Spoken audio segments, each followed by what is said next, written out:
Always. Let's move on to the coaching. The coaches are getting filled. We'll go through most of them. I think the only one we've talked about in this podcast is Harbaugh, right?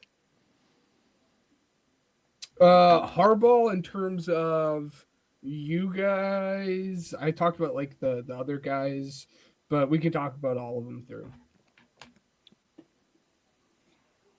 All right. So How do we want to do this? Do you want to do like we go through each of them and it's kind of like is this good or bad? Like yeah. Well, and it's okay. funny because like I think all of them get like for me like relatively good grades aside from the three that got hired today or within the last week. I don't want to say today because Mike McCarthy Mhm. happened earlier, but we can get into it. All right. Yeah, we've done the Harbaugh thing. Falcons. So the Falcons have hired Stefanski. Um, Jeff Ulbricht's going to stay as the defensive coordinator. Tommy Rees is going to follow Stefanski from Cleveland to be the OC. Bill Callahan also is going to rejoin Stefanski. He was the offensive line coach when they were at their peak a few years ago. He was the reason DeJuan Jones could play on the football field. So just keep Yeah. that in mind. If I don't know if he's a free agent, but he'd be something interesting to watch if he goes to Atlanta. But what were your thoughts on Stefanski? Loved the Stefanski hiring. I think it's great. Again, the offensive minded head coach, someone that can hopefully get in there, figure out whatever the heck that quarterback situation is, and utilize like your two best pieces on the entire team at this point in time are Bijan and Drake. Yep. Um, so it's a guy who can utilize the pieces that are in there and hopefully figure out whatever that quarterback situation is. The only gripe I have with the hiring isn't even him. It's the fact that he brought Tommy Rees with him.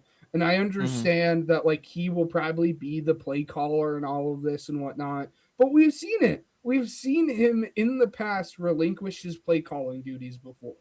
And like you go into this again under the assumption that he will be the play caller, but at any point in time if he relinquishes it, I hate it. I do not like Tommy Rees at all. I don't think he has Yeah. done a good job anywhere. Even going back to Notre Dame, he wasn't good.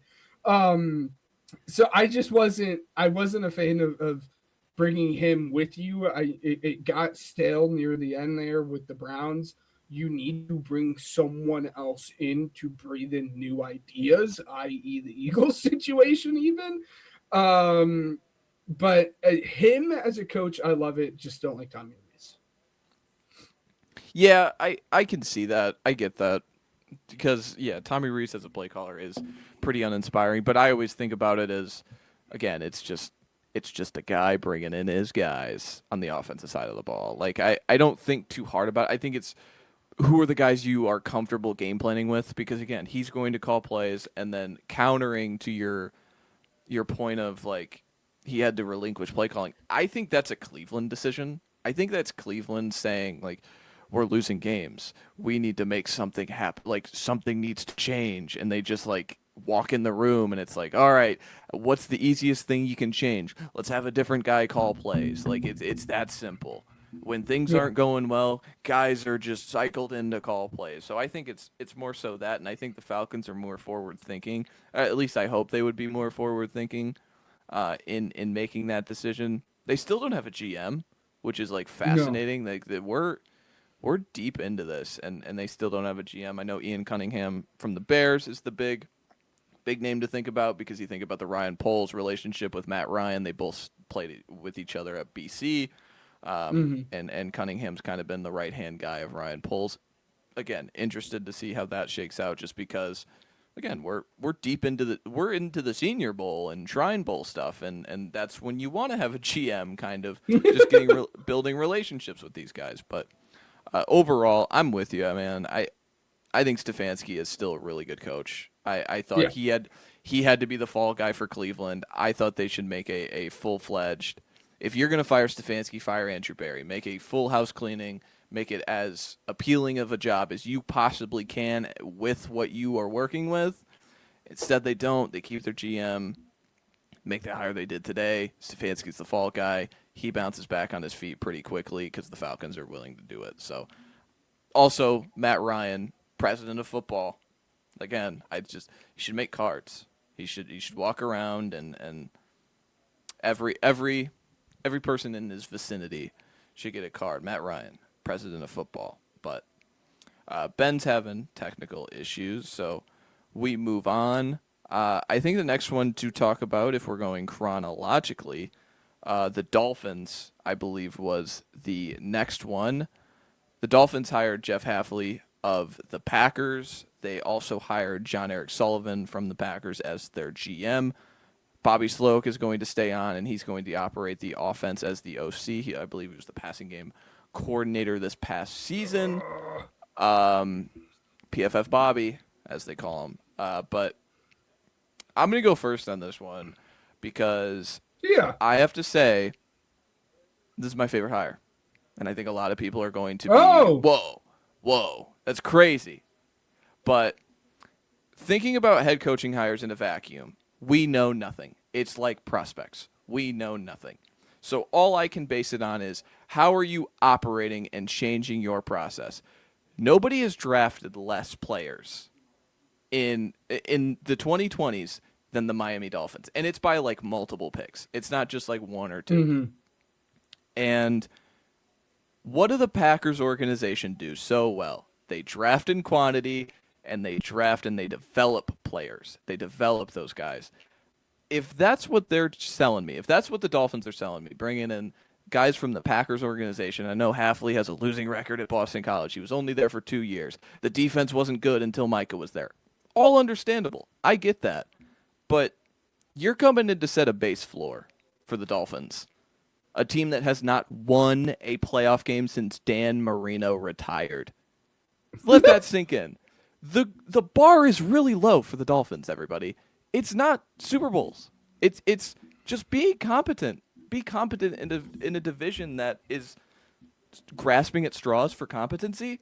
Like truly, like it's New England, and then it's everybody else, and even Josh Allen's in the division. So again, I know I saw a lot of like, if you're basing the Dolphins hire on Hafley's defenses have been bad, he's not a great play caller. I get that. That's fine. Maybe he flames out in that way. But basing it on the way only I can of like, how are you actively changing what you did wrong with McDaniel, who I think is a really good coach and I wouldn't have fired? Okay, we're going to go in the draft and develop continuity strategy. I think that's the right strategy. And guess what?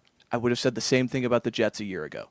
And that's been a disaster. This could be a disaster as well. But, like your process, that's all I can base it on. No, I'm somewhere in between it, and I think you sold me a little bit there. But if we're talking about the process of it, I think it needs to stem from the GM, right? I mean, obviously the head coach has some power over that.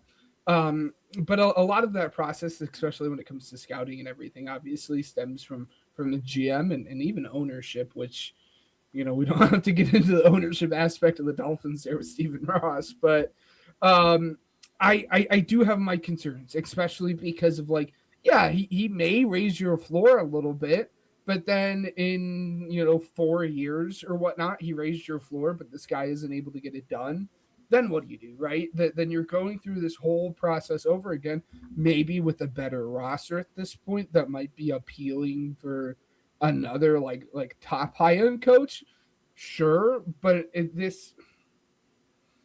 this point in time, the Jeff Hafley hire seems like a placeholder to me until they can figure out whatever is going on to then hire whatever the next guy's eventually going to be to hopefully get them to like peak of football. Whether or not they actually get there, who knows? It's the beauty of the sport, but this just seems like a placeholder hiring to me. And that's kind of where it rubs me a little bit the wrong way. I would like if I put grades on it, which I'm not a big fan of, you'd get like a B- is where I'd put it. Not blown away, but it's fine for what the Dolphins are at this point in time.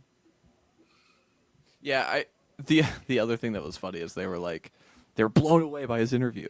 The GM came from the Packers. Were you like stunned? But I mean, Yeah. again, that's just a way of gassing up your own guy. I do like that he kept continuity with Slowick. I've been critical of Slowick in the past. At least he KYPs, which is know your personnel. He Yeah. operated with this team the past year. He knows what to look for. He has a relationship with viewers if that's the direction you go. Obviously, I'm looking at it the same way as, again, this is if Denver a few years ago didn't get Sean Payton and didn't trade a draft pick to get Sean Payton, like, you're gonna cut Tua. You're gonna have a lot of money to pay to Tua in dead cap. You need someone to just stabilize the ship, get it on the right path. And like you said, maybe it is a placeholder thing. Maybe it is just a let's get out of the red, and maybe we could make a real deal hire in 2 years if we win 7 games in 2 years because we flame out so bad. But I just seeing it go on to a path that I believe in, which is the draft and develop, and then plucking continuity from good organizations. Like, I think the only organization that could have been better was the Ravens. If you did go and get Harbaugh and bring in his guy for GM, like, I think that's the only way this could have been better. But still, I'm bullish on it. I've seen a lot of anti Jeff Hafley, and again, like I said, Yeah. see, and this was a guy, like, his press conference was pretty cool to just see where he's come from, to see the lengths that he would go to be a head football coach in the NFL. So again, I think this is a guy who's really going to want it. Again, does that matter in the end if you're not good at this and you win 7 games in 2 years? No, but sold me in a press conference. Sold me in a press conference. Yep. Next, we get into the Titans. The biggest bold letters is not Matt Nagy. That was the biggest thing. They hire Robert Saleh to be the defensive coordinator. It's reported today Brian Daboll is going to be the offensive coordinator. There's been no defensive coordinator reported. Again, Jeff Ulbrich was his DC in New York. So again, it's going to be different this time around. It's not like the Kevin Stefanski, I'm bringing my guys back. Ulbrich is still with the Falcons. So again, still looking to see what that is. But Tennessee, what were your thoughts on Robert Saleh getting a second crack at this just 1 year later? 1 year later, no. Well, anything would have been better at this point. Going from Matt Nagy to where they're at now, it would have been like great hire because it's not Matt Nagy.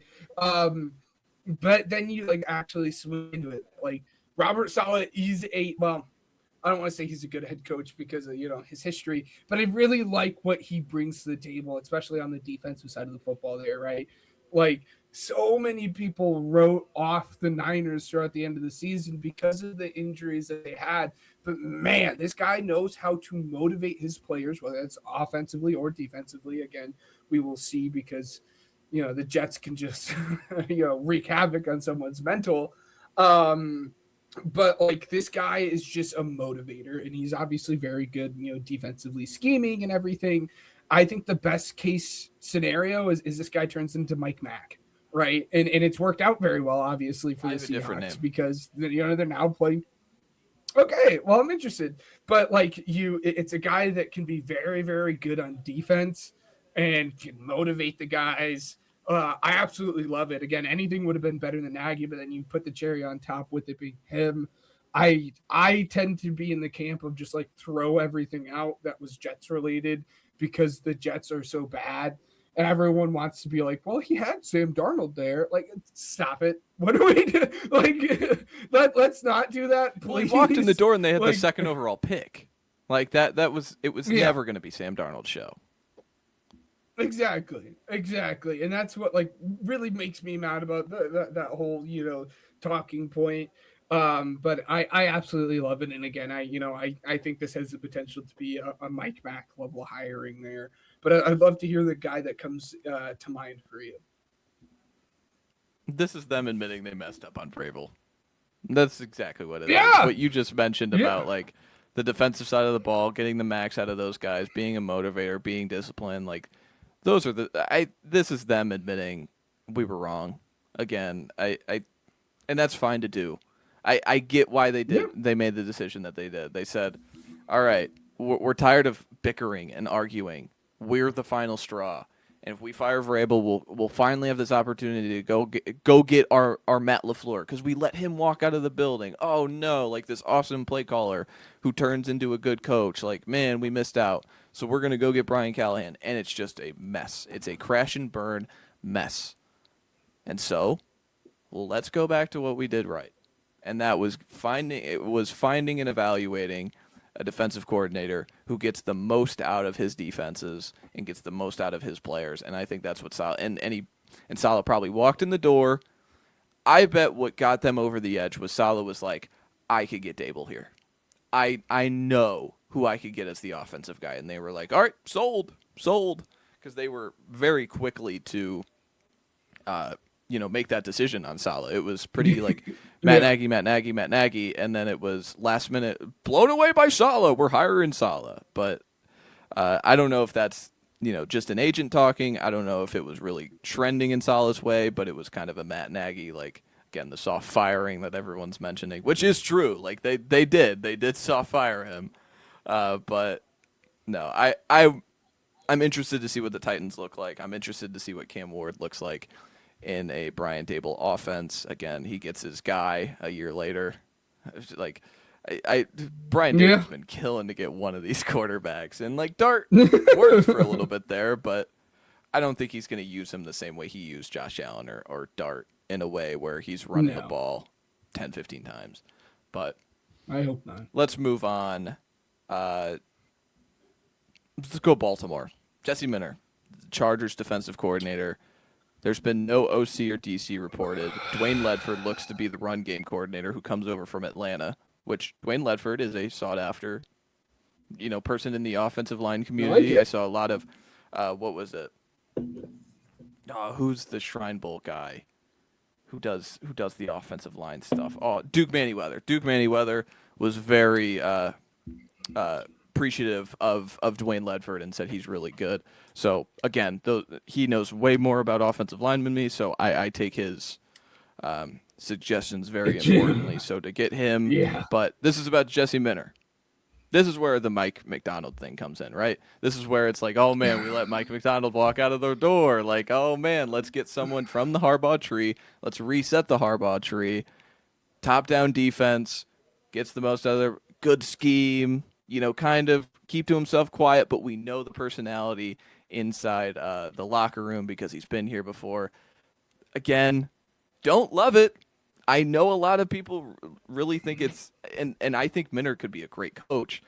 I think you had an opportunity here to really hit a home run with an offensive coordinator, with an offensive hire, and really put all the places in place to make him succeed for forever and ever, and to really get a continuity relationship with Lamar. But again, they go with what they know, similar to Pittsburgh did too. Like I wasn't thrilled by it, but I did. Yeah. I think this is the best head coach hiring that you could have gotten if you didn't hire an offensive minded guy. Yeah. So props to you, good job. But my opinions on Jesse Minter have to be saved until I figure out who that head coach or who the offensive coordinator is. Right now, it looks like it's probably going to be Cliff, which I would love. But again, as you said, you touched on it. The main thing with the Ravens right now, and rightfully so, is Lamar Jackson. Now, how can we capitalize on Lamar Jackson for the next 10 years or however long the rest of his prime is at this point? How can we capitalize on him? And again, now that you hired a defensive guy, that's going to stem from whoever your OC is. So I'm lukewarm on this situation until it is for sure Cliff. If it's someone else, that's where I really start questioning whatever this process is when it comes into like hiring Jesse Minter. But again, I think it was a good hire if you weren't going to go the offensive minded guy there. Obviously I love Jesse Minter. But again, we'll see, pending the offensive coordinators where I'm at. Yeah, I feel like this is an organization that could have taken a risk. And it feels like nobody really did take a risk this offseason, whether that being Udinski or whether that being Shielhouse. But It just feels like nobody took that real swing, and I think for the Ravens, I would have been the most like confident that they know what they're doing. But again, it's pretty simple. They were very successful with John Harbaugh. And if they're very Yeah. successful with Jesse Minter, they're not going to regret this hire in a decade if he's still winning games. No.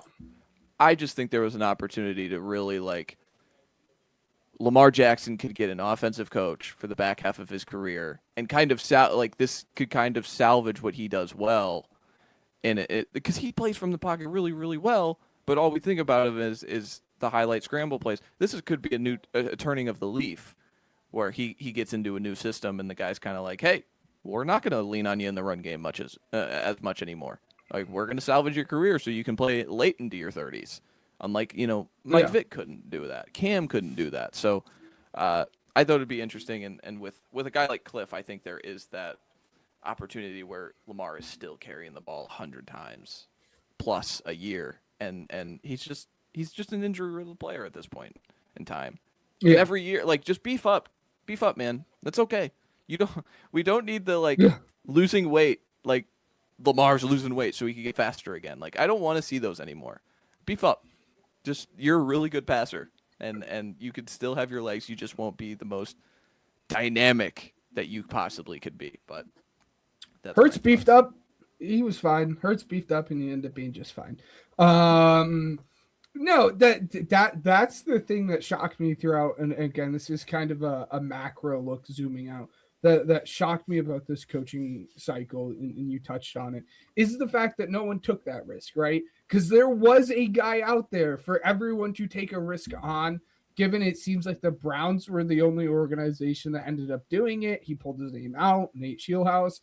The fact that he did not end up getting a head coaching job to me is just outright shocking because of like how this McVay coaching tree is kind of like splintered off into this beautiful like tree. Yeah. But he was the guy to do it. And again, it's a little tough to say you're confident because obviously he's never even been, an offensive coordinator. But I'm just shocked that no one play caller. No one of value, let me say, took a chance on him because it sounds like the Browns did. We'll get to the Browns in a second. That was a whole situation in its own right. But I was just shocked that no one pulled the trigger specifically on Nate there. And again, the Ravens would have been the team to do it, but it bugs me a little bit. But we'll see. He'll be the hot name. This will be the Ben Johnson of 2 years ago or 3 years ago at this point, where it's like, oh, we want him. He comes back and then he's like the number one coach to get. So, yeah, I agree with you. Moving on. Steelers hire Mike McCarthy. There's no offensive coordinator reported yet. The defensive coordinator seems to be Patrick Graham. I'm not surprised by this. I think there was a lot and you're shaking your head. I understand why. This one pissed me off. There's not a lot of creativity. There's not a lot of inspiration behind this hire. Mike Tomlin walked away from them. They didn't tell Mike Tomlin to go away. This is a team and an ownership perfectly content with still being what they are. And is that wrong? Is that right? I don't know. But that's what it is. That's the reality of the situation is they are still okay with being this 9, 10, 11 win team and feeling outmatched in the playoffs. It is what it is. And McCarthy brings up, again, like it's his third time around. There's not going to be anything new, anything different that I think is like, whoa, look at that. The only thing that could be new and different is maybe they find a path to quarterback and how they find that path to quarterback. I thought there was an opportunity here. If the finalists really were McCarthy, Flores, and Anthony Weaver, I'm really bummed out about that because I think Flores knows the building, and Weaver. Have you seen Anthony Weaver's entire history? He's an NFL draft pick. He played in the NFL till 2010s, and he's been an NFL positional coach since 2012. So the guy knows the league. The guy's really good, and so I thought there was an opportunity. And I'm not just doing the Tomlin black DC thing like that. I just think that they know their guys and they know how to find people and they evaluate people really well. And I feel like Mike McCarthy in the end is a pretty lazy people thing, especially if the selling point is, well, his dad really liked the Steelers and he's from Pittsburgh. Like if that's your rationale for it, I can't get on board. But again, they did not fire Tomlin. Tomlin walked away. They're perfectly content being this 10-7 team year over year, and it's the reality of the situation. But you go into rant mode because you're itching. No, it is it is that right there that really pisses me off about the Steelers is why are we content being a 9-win, a 10-win football team that we know, well, maybe we'll get into the playoffs, but when we get into the playoffs, we're going to get bounced, right? It isn't the goal to win it all. The goal is to get to where the Patriots and Seahawks are right now. And the Steelers don't seem like they want to do that. We've seen it over the past 10-ish years now with Mike Tomlin. How does this inspire any hope to anyone, especially Steelers fans? Because it doesn't, because you're just running this whole process back over again and again and again and again. At a certain point, you have to bite your tongue. And you kind of have to say, all right, we're going to suck. We understand that we're going to have to be bad to find our quarterback because Will Howard is not your guy. And right now, when you're going to win 9-10 games year in and year out, you're not going to be in a position to find your guy. And the cap situation there, I'm not going to get into, but it's just bad. And I hate it. And I would be dying if I was a Steelers fan. And maybe Steelers fans are perfectly content being we're going to make the wild card round and get bounced every year. But that would drive me absolutely insane. Because, again, at a certain point, you have to figure out what you're doing because you cannot continue to be this team for another 10 years going on. And that's what this Mike McCarthy hire is. And, again, you do seem perfectly content to do that. And I don't understand why, as an organization, as a city, as a fan base, you would be okay with that. And it pisses me off, quite frankly, that they are. Again, there were options out there. I would have loved Flores. Flores seemed like he was like the lead horse in this race throughout the entire process. And he would have came in and he is a Steelers guy, right? Like he's a defensive gritty guy. He's gonna get the city going. He's the antithesis of what that city is. And he brings that new life into whatever this organization is. And he's not going to be okay with this stale 9-10 wins every year. And you bring in a guy that is, and it just grinds my gears. I hate it. F- because you're just running it back again with a guy with a different name. I think it's gross. It's disgusting. The report was that they went with Mike McCarthy over Brian Flores because he can develop a quarterback. Sure, I guess, but if you win 9-10 games, you're not going to even have the chance to develop a quarterback. And I don't even know if I trust Mike McCarthy to develop a quarterback. But again, F-. I absolutely hated it. There were plenty of other options that you wanted and probably should have went in this process. But yeah. I think the biggest selling point is the Rodgers thing, because you can immediately point to, I've picked a quarterback in the 20s. We're going to do this again. And he was good. Sorry. No, not even like the Rodgers 40-year-old Okay. coming back, but just talking about the development plan is like, because I saw that too, where it's like he didn't really develop Aaron Rodgers. He did. Come on, we don't have to beat around that bush. Like, Aaron Rodgers was a significant talent. He was also picked in the 20s. There's also enough people that passed over him, and the Packers took that chance and waited the 2 or 3 years, whatever it was, and he became the Aaron Rodgers we know now. And Mike McCarthy is at the forefront of that because he was the head football coach. It's okay to say that, but yeah, I think that's the biggest thing pointing to it. Patrick Graham's a good defensive coordinator, so I think he had a plan on that side of the ball. He's going to do what he does on the offensive side of the ball. Again, he's going to run his West Coast stuff and be what he is. But it's rare to see a guy get 3 opportunities. And like, think about the franchises, like the Packers, the Cowboys, and now the Steelers. Those are the 3 of the most, outside of New England, those are the 3 of the most impactful and prestigious programs in all of football. So again, interested to see how it works out. and interested to see what they hired a 60-year-old man. Like, I don't think there is this, like, are we going to get a decade out of Mike McCarthy? Are we going to get, what is this, 5 years? Is this a 5-year time plan, and he's got a guy? Is that something that's in there? I don't know, but we'll figure it out together, right? We move on. We have two more.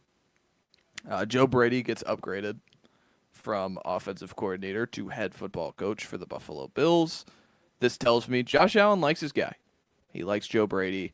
That's what it screams to me. Jim Leonard looks to be in the running for his defensive coordinator, not Sean McDermott. I know some people were really hoping for a Sean McDermott, reunion, I guess, after 2 weeks. But, yeah, Joe Brady, again, not inspiring, again, but neither was Brian Dable. So, again, lesser of two evils to me.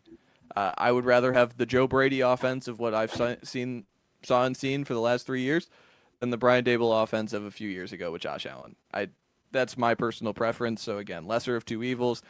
I didn't have a huge problem with it. Again, limited creativity. I don't have trust in this ownership group having a vision like that, especially after what happened. But yeah, what are your thoughts on Joe Brady? Yeah, if this was any other team, I probably would have been like, oh, it's a B hiring. Like, it's all right. It's fine. Offensive guy. You pair him up with a quarterback and whatnot. But there was I'm not a fan. Yeah, but there was a press conference there, right? Like 2 weeks ago, a week and a half ago, Brandon Beane in ownership basically just went out and dragged that entire coaching staff through the mud. And basically was like, this coaching staff is awful. They suck at their jobs. They're not good. They can't scout right. They can't develop right. And they spent like 30 minutes basically talking about how bad this coaching staff sucked, and then turn around and just promoted someone that was already on this coaching staff. It didn't make much sense to me, again, based off of that press conference. That they went out and hired Joe Brady. But again, it's a fine hiring. It's nothing that inspires me too much. But, unlike the Ravens, it seems like their quarterback, Josh Allen, was heavily involved in the process. And that's how we ended up here. So. Yeah, I didn't think too hard about this one. Again, I know it's like the allure of the press conference and things like that. And like our coaching staff made us pick Keon Coleman. They're idiots. Well, we're going to make the head of our offense, the new head coach. Oh, okay. That's interesting. But yeah, I didn't think it was going to be creative in a sense. No. And it wasn't creative in the end. But also this is fun for everybody, because how many times in the last half decade, 2020, 2021, how many times have we seen a team be like, we should fire our head coach and promote our coordinator? Like, mostly hindsight. Think about Baltimore with Mike McDaniel. We let him leave. Shane Steichen or Kellen Moore with the Eagles. How do we let those guys leave when we keep Sirianni? Todd Bowles stays. Liam Cohen walks. How do we let Dave Canales, even if you want to throw him in, but mostly Liam Cohen. This is the first example of firing your defensive coordinator, defensive CEO, however you want to frame it, coach, and upgrading the offensive play caller to head football coach. This is the first example we really have of this happening, and I'm interested to see how it happens. The last time I think it happened was when Lovie Smith got hired and they upgraded Dirk Cutter for the Tampa Bay Buccaneers. and that didn't go great. They had to inevitably hire Bruce Arians, but that's the last time I can even remember it happening.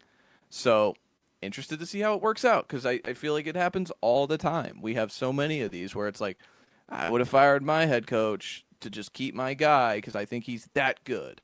Well, the Bills are making that bet. Let's see. Can you beat Mahomes next year? Can you make the championship? I don't know. Do you think if the Bills were to beat Mahomes in the divisional round but lose in the championship game, is that still a season success? Based off of where their bar is at this point, probably. Isn't it I weird would that say like probably. they're kind of in this weird middle ground, right? I feel like anything is Super Bowl or bust with them, but like that roster is in not great shape, and they didn't fire the No. guy who's in charge of that. So interested to see how it goes. He actually got a promotion. But let's hit the final reported hiring, and then we could speculate on Cardinals Raiders if we really really want to. Yeah. Todd Monken, the former Ravens offensive coordinator, is being hired by the Cleveland Browns. Happened today, and then defensive with the idea of defensive coordinator Jim Schwartz staying around because he's under contract. He We'll made it see. clear with people in the room that if I get passed over, I ain't staying. And so he's been pretty vocal that he ain't staying, but he's under contract. Interested to see how that all works out. But I think the calculus of this is hoping that Jim Schwartz works this out. I think that also means if I ain't staying, the He check's wants more like money. 2 times. Oh, I'll stay. I'm staying. Yeah. I'm back. But yeah, Tom Monken. I'm gonna go to you first. 'Cause Yeah. This has been a day. I haven't really let it sink in. I don't have really like major thoughts, but I want to see how you feel. Gauge your No, temperature. I don't have again major thoughts on it. The idea of hiring an offensive-minded head coach to figure out this quarterback situation, I think is good. I don't necessarily think you fumbled forward, right? Because Todd Monken was a part of that coaching staff that just got fired there. Um, I think it's all right. Considering the situation where you were at, it seemed like absolutely nobody wanted this job to the point where they were like, "Hey, Jim Schwartz, you want to be the head coach?" Which made the situation very hard for the Browns because you saw so many people pull their names out. I mean, like the two shot names that we had talked about with Nate and Grant Udinsky, both of them were like, "Nah, we're not They going to do were this." they really wanted to sell themselves on Shield House. Yeah, but I don't blame them. I would too. Both those guys end up pulling their names out of that conversation. And again, it really seemed like no one wanted this job. But the fact that you were able to find an offensive guy to take over this, I think was good. We will see what ends up happening with Jim Schwartz. Again, I'm kind of in the same vein as you are. I think if we throw enough money at him, he'll probably stay. That's been the one bright spot about the Browns is how good their defense has been. I like the idea of an offensive guy. We'll see how it ends up playing out. So Yeah, Monken has some fans around the league. I know that to be sure. Again, like he was written in pen if he makes it through this head coaching cycle to be the Giants' offensive coordinator, play caller. So again, if the Giants are that convicted on him like resetting regime kind of over there, why shouldn't the Browns not be confident in resetting his regime? I get it's a step up being a head coach. He's never done it before at the professional level, but to me this just screams. I think Jimmy Haslam specifically is really nervous to swing on something again because of how hard it crashed and burned with the Watson thing. Um, yeah, I think that there's so much scar tissue there with how badly that failed and so there quickly should that be. failed that yeah, I think that again we're gonna go safe. We're gonna go safe higher because I don't think there's a big enough difference between Todd Monken and Kevin Stefanski. Like I don't think there's this big enough like ceiling advantage either way, ceiling to floor advantage either way. Um, I think they both do some fun stuff on offense. Overall, they're not going to be in your top 10 play callers list going into the season, but they're both solid. And again, this is the decision you make. Someone's got to pay. Someone's got to pay for this season. All right, Kevin Stefanski pays. Oh man, I wish we had Kevin Stefanski back. All right, hire Todd Monken. Like that feels like the process that happened. Just like realizing, oh, we aren't that like attractive of a job. Hey, at least we're not Arizona. That was probably the joke in the room. But again, Well, I don't have major thoughts on it. I would have loved to see Shieldhouse take us. I would have loved to see anyone because I really wanted to see just reading articles about that guy. and hearing two people, Matt Campbell from Iowa State, who now goes to Penn State, and Sean McVay, who he's worked with the past, since like 2018. Those guys speak so highly of that guy, and he's 31. Like, they speak so highly of him. I just would want to see him navigate any of these situations, specifically the AFC North. I wanted to see him in the AFC North because all three of those teams are in different places. Like, the Ravens are Super Bowl or bust. Steelers are kind of trying to turn over this new leaf. The Browns are basement again. I would want to see him just try and navigate one of those three things because I think that division is open for the taking. But overall, Todd Monken is the guy in charge, and Browns fans do not seem to be pretty happy. But if they get Jim Schwartz back, I think this is the plan, right? Like that. It'll be fine. Yeah. We don't have to speak too much more of it. But Raiders and Cardinals. I'll start with the Raiders because I feel more convicted on it. I think it's going to be Clint Kubiak from the Seattle Seahawks, and they have to wait until the Super Bowl is about to happen or over. That's how the Saints were last year. The Saints were the last team to hire a coach, and it was Kellen Moore of the Philadelphia Eagles who won the Super Bowl. That's kind of where my head goes. If it is Clint Kubiak, again, offensive ties, pretty renowned system. Shanahan tree, McVay tree, however you say it, and they bring in a pretty Shanahan-y quarterback in Mendoza. I think Mendoza would work well in that system. I've compared him to Jared Goff with some wheels attached to him. So again, I think that could really work in the long term, and you grow a continuity relationship. So again, speculating that it's Clint Kubiak, Ben, what are your thoughts? No, I think it's probably Clint Kubiak. I mean, there was a report out that he might come back for another season, but when you're giving the keys, right? But when you're giving keys to the situation, I know it's doom and gloom there, but I think the Raiders' job was one of the more slept on jobs, right? Because you do basically have Fernando Mendoza, you have Ashton Jeanty, you have Brock Bowers, you have Max Crosby. So I think it's Clint Kubiak. I don't know if there's much more that actually has to be said about this. It'll be a fun conversation if it ends up not being him. I know the Raiders are trying, or the Cardinals are trying to make a last push kind of ditch effort at getting him. But I don't think it's going to happen, especially when you consider the pieces that both these teams have. So yeah, I have the Cardinals. All right, let's do the Cardinals thing. I don't know. No clue. I don't know. I've said from the beginning, I think Vance Joseph, he knows the situation.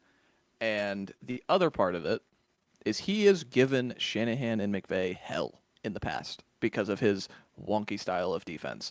Walking in the door, what is the one thing to appeal to you about the Cardinals? Hey, there's a lot of defensive talent here. Budda Baker is still playing at a pretty good level. Garrett Williams is going to be healthy at nickel. Walter Nolan, that's a dude, man. I know he only played however many games. That's a dude. I'm going to stand by that. You still have Josh Sweat. You still have guys on the back end. I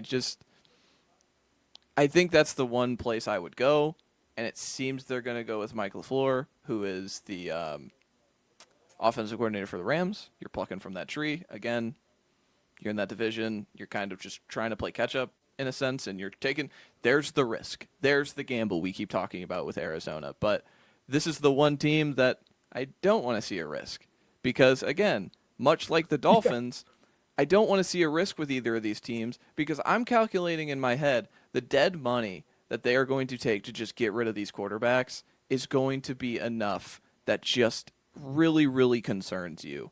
And this roster is expensive as it is because they spent in the offseason. I don't know.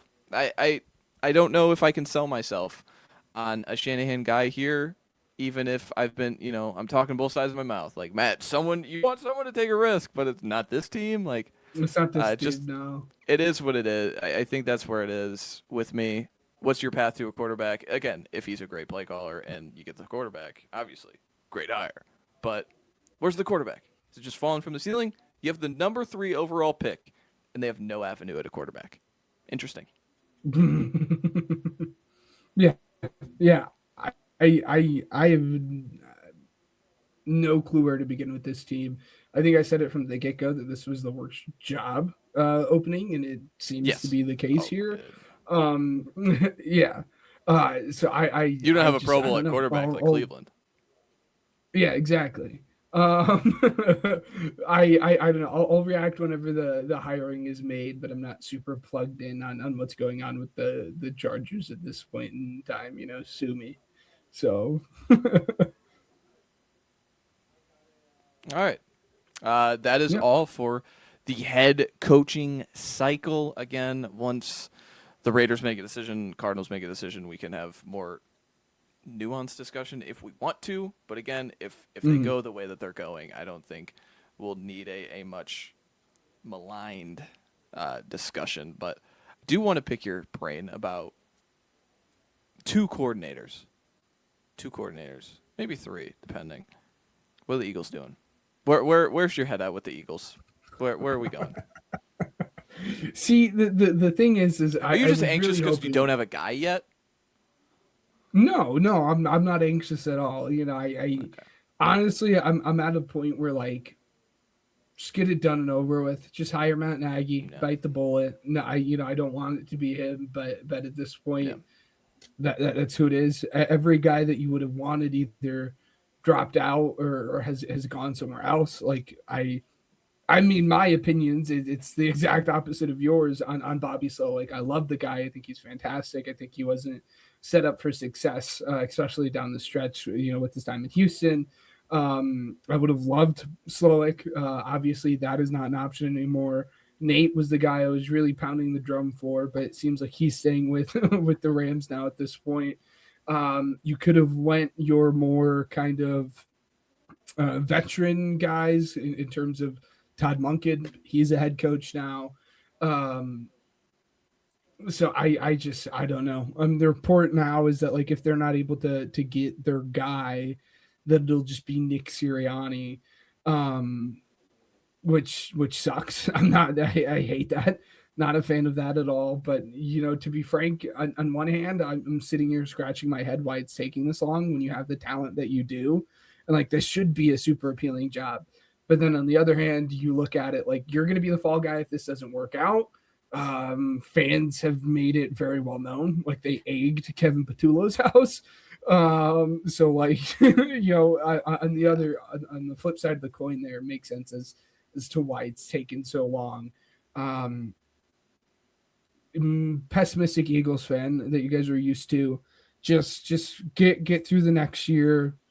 Fire Nick Sirianni. I've made my opinions known on him. I don't know what the heck that guy does at this point in time, besides argue with fans and players. So just get through the new year and figure it out from there. But I'm ready for it to be Matt Nagy at this point in time. Yeah, I agree with you. I was asking about the anxiety level because once Brian Dable passed over it, who has a pre-existing relationship with Hurts and kind of feels like a guy who's ready to get right back in the head coaching circuit, passed on the Eagles, and he was linked to the Penn State job, like he's PA guy. Like for him to pass over it was really interesting to me because I thought that was the plan all along was to be like, let's court Dable. He's done this at a high level. If we lose him again, it's fine because we just keep this championship window kind of turning. But yeah, for him to pick the Titans because he preferred Cam Ward is interesting. I think that's fascinating. Yeah. It's really a tale of two outcomes too when it comes to Eagles, right? Because you can either be like this really really good guy in a matter of 2 to 3 years, you're going to be a head coach. 1 year, you could be a head coach, in Kellen Moore, Shane Steichen situation, or you could be Kevin Patullo and Brian Johnson and just crash and burn any momentum that you possibly could have had towards the head coaching direction there. And there's no middle ground, right? Especially under this recent Nick Sirianni regime, is like you're not going to be the OC for the Eagles for 5, 6, 7 years because you're either going to get fired because you're awful at your job, or you're going to really utilize whatever the supporting cast that you have around you and parlay that into a head coaching job. Yeah, I agree with you. The other ones I want to hit on. We'll stay Eagles real quick. The Cowboys hired Christian Parker, the Eagles' defensive backs coach. I know that one was a big deal. Again, that one was rough. Comes over from the Broncos, goes to the Eagles, and you just think about the Eagles' defensive back success. I mean, that one. And also the Cowboys blocking Clayton Adams, which, again, I love that they did that. I don't care about that. Yeah. But, losing Christian Parker to being a defensive coordinator, good job, Cowboys, man. Good job, Cowboys. Great job, Cowboys. I have to toss up the positive bunny or rabbit to remind me to be positive throughout the situation. That one sucked. That one burned because I've been on a Christian Parker kick. Like this dude, like we all knew, Eagles fans knew that he was not going to be here for a long time. We didn't think we were going to lose him as quickly as what we did. And it makes it 10 times worse that it was to that team of all teams. Right. But in terms of him, I mean, the Cowboys got a great guy. Again, he can, at the bare minimum, develop, defensive back talent. And again, he comes from the Fangio defense, which there's not a whole lot of teams that run that anymore. So it'll be interesting to see if he's going to be running the Fangio or if he's going to kind of sprinkle in a little bit of his own stuff. I think it's a great hire by the Cowboys, but it breaks my soul as an Eagles fan to see him walk out the building. So, all right, last one. Just because the camera flips right back on. Yeah. What? Again, it's awesome, right? But like, what is the pregame installment look like when Mike McDaniel and Jim Harbaugh are in the same room? Because that's all you can think about, right? Yeah. I don't know. Oh gosh, I don't know. That's great though. I mean, that's all you. Again, because that's the thing too is Mike's a good run scheme guy because he comes over. That was his primary job with San Francisco. I think there was a time in which I don't know. I'll have to find it, but I think he was he around? I don't know if he was around when. Remember when they popped the Packers huge in the playoffs? Yeah. With the Raheem Mostert game. I think no, he was. He was the run game coordinator for that season. Okay. I'm pretty sure there's like a clip of Shanahan like in a press conference, like they're going to the Super Bowl, blah blah blah, and he's talking about the run. Someone asked about the run scheme. He's like, "You got to talk to Mike about that." Like again, at his core, he's a good run scheme guy. At his core, Jim Harbaugh wants to run the damn ball. Interested to see how that works. Oh, by the way, we have an alien at quarterback, so who still is really good. Like, I still think he's really good. Yes, I think he's good. I think he's good. It's fun to even like see his introductory press conference because it seems like even him, like he's gonna bring kind of this. I don't want to say aura, but kind of uplifting spirits to this Chargers offense that a Chargers team as a whole that you probably didn't have because Jim is a very like hard-nosed guy. Like we're gonna beat you down. Like going from Greg Roman to McDaniel, like I feel like you just feel it. You just feel the creativity. Yes. Like, oh my god, this is awesome. Yes, yeah, it was great. It was I loved it. It was fantastic. Again, I don't think he'll be there long. I'd probably give it a single year with him working with Herbert for him to be gone somewhere else. But I do love it. I think it was a great hire. Imagine that the offensive line is healthy. Oh, gonna get reckless. We're gonna get reckless again with this team. We're gonna get reckless. That is all for the coaching carousel. Talking